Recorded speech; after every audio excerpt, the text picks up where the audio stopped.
My name is Mary Ann Brenchek. I'm with Clean Valley Council, and we're here at the 2018 Earth Summit. So this beside me is creative traffic flow, and really just bringing a different avenue into the STEM-related, science-related Earth Summit that we usually do is really bringing in theater, and I really want you to help explain exactly what you do. So Kristin, give us an idea of what creative traffic flow is trying to do in our Voices of the River. Sure. So our play is called Voices from the Roanoke River, and we are based in New York City, but we started working on the project remotely in New York City, and we got connected with you and really reached out to a lot of community members here in Roanoke and called them up on the phone, recorded those conversations, and they were a lot of people that cared about the river, but in very different ways. So some of them are on councils, or Friends of the River, or work for Clean Valley Council, or actually work in the government to protect the river. So they had a lot of not only just like education, we learned about stormwater, we learned about what happens when it floods, what does it mean when we get rid of the trees next to the river, all those things, the bugs, the fish, everything that is in the river.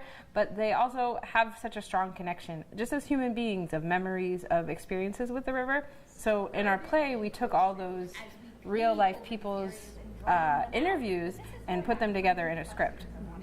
So everything you hear is what they said, how they said it. Jeesun and I perform in the show, and we would listen to those interviews very intently and try to capture how they speak. And because we believe in theater, it's not just about what you say, but how you say it. It kind of gets to the core of who you are and why it matters to you, and how people say things is also really interesting and can evoke more.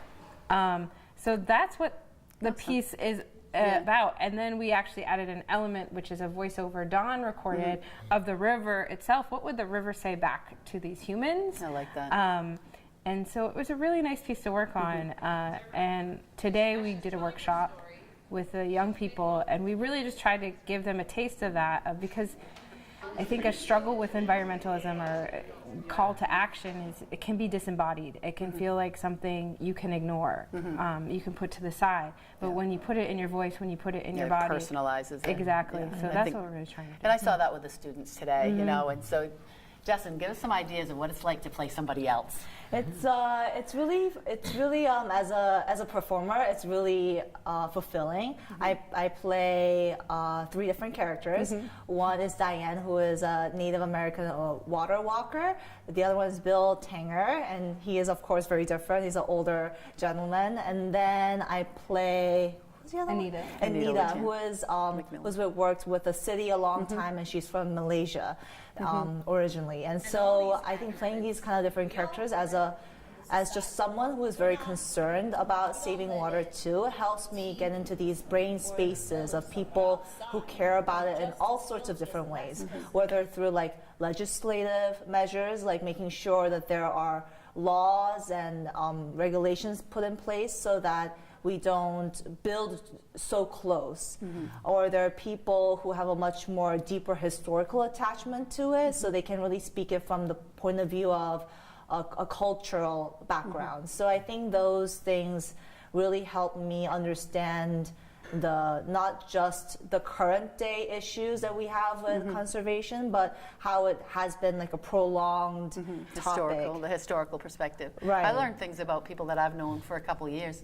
Just the questions that you ask people, what a different relationship that brings you in. Yeah. Right. And I think too is a lot of times we go to try to get public input and we're not asking the right questions or creating the right atmosphere. So Dawn, you had a couple tough students, and I've been at planning meetings when I've had tough adults. So what are some of your tricks with working for getting people to talk? You just have to meet folks where they're at and give of yourself in a way right off the bat. So being like, and also especially with students, you know, there's that one young man who really was trying to sit over there and not participate. All his buddies got up, and he was like, no.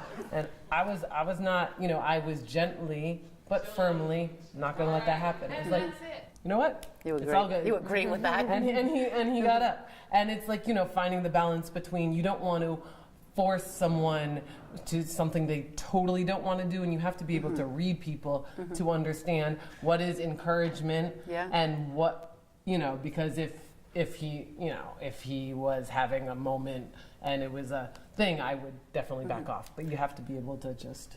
Well, lead I just people. did a great job today observing that, and I've been at public meetings where adults act like that. So again, I think we do need to create a culture, and I think you guys have done that. So I just want to thank you so much for coming today. I mean, not only did you pull this all together over the last 6 or 8 months, but you gave yourself. And we really appreciate that because a piece of you lives on with this, and we really will use it again. And thank you so much for all the work that you've done for us. Thank you. Yeah.